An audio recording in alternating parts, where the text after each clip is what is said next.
अब हमारा आज का टॉपिक है अभिक्रिया की कोटि।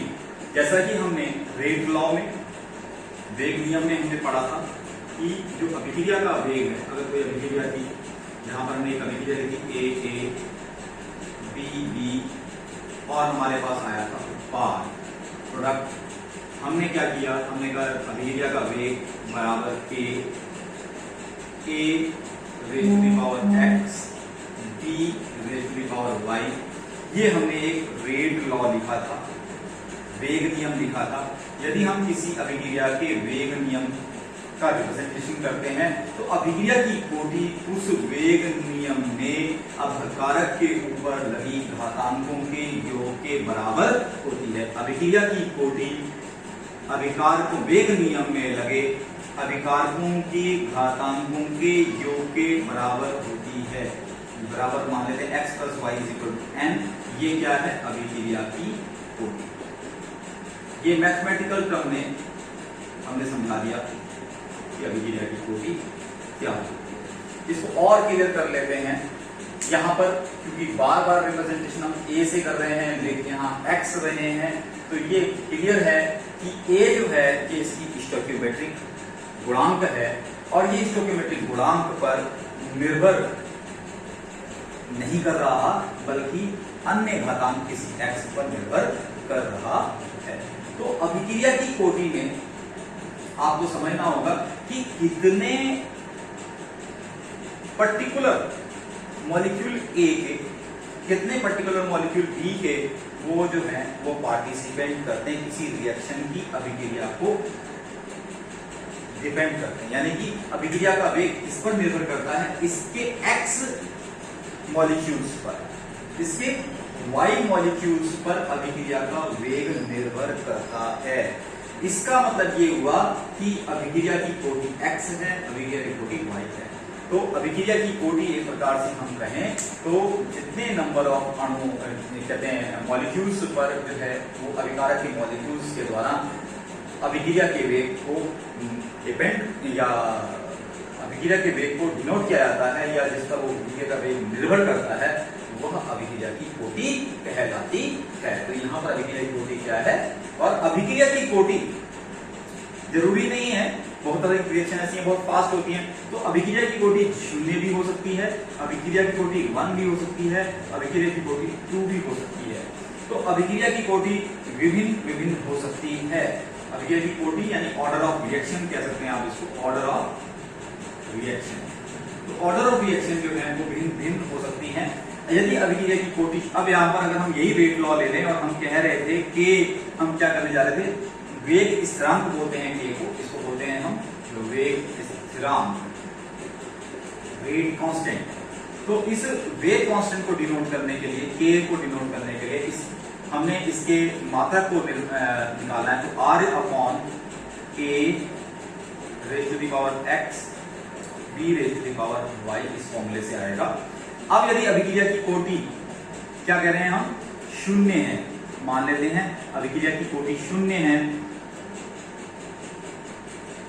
अभिक्रिया की कोटि क्या है, 0। तो उस केसेस में x plus Y is equal to क्या हो जाएगा, 0।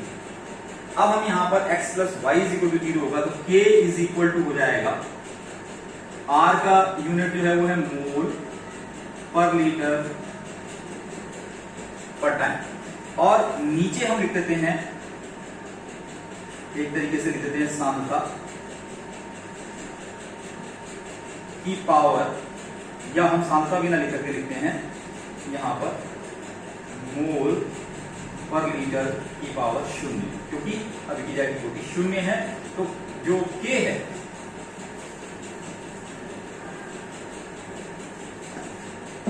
K 0 कोटि अभिक्रिया के वेग स्थिरांक का मात्रक, वेग स्थिरांक K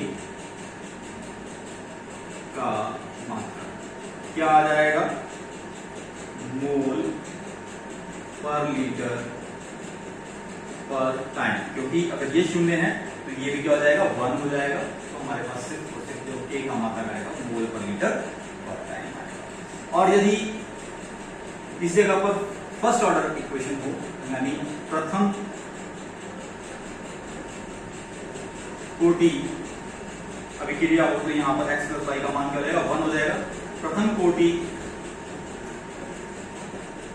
अभिक्रिया के वेग स्थिरांक K का मात्रक, तो हमको क्या करना पड़ेगा मोल पर लीटर पर टाइम अपॉन मोल पर लीटर, और इसके ऊपर भी हमको क्या करना पड़ेगा पावर 1 लेना पड़ेगा। अगर हम इसको 1 ले लेंगे तो हमारे पास आ जाएगा ये भी मोल पर लीटर, ये भी मोल पर लीटर, तो हमारे पास सिर्फ क्या बचेगा टाइम इनवर्स बचेगा। तो ये किसका मात्रक हो जाएगा प्रथम कोटि की। अभी इस जगह पर अगर द्वितीय कोटि की अभिक्रिया, अब हमको लिखना पड़ेगा द्वितीय कोटि अभिक्रिया के वेग स्थिरांक का मात्रक। अब हमको क्या करना पड़ेगा यहां पर वेग स्थिरांक का मात्रक, ये तो मोल पर लीटर पर टाइम इनवर्स रहेगा ही रहेगा,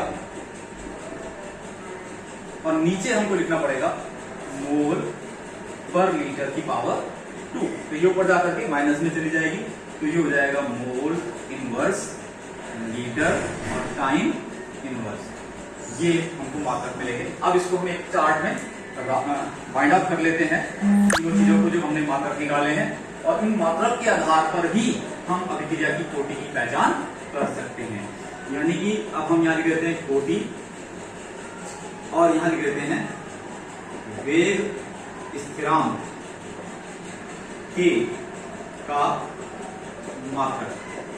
अब अभिक्रिया की कोटि अगर है 0 तो मात्रक हो जाएगा मोल पर लीटर पर टाइम। यदि अभिक्रिया की कोटि है 1 तो मात्रक हो जाएगा टाइम। यदि अभिक्रिया की कोटि है 2 तो मात्रक हो जाएगा मोल इनवर्स लीटर और टाइम इनवर्स। तो इनके मात्रक को देख करके ही हम अभिक्रिया की कोटि को बता सकते हैं। इस तरह के कॉम्पिटिटिव एग्जाम में भी बहुत सारे सवाल आते हैं। Thank you.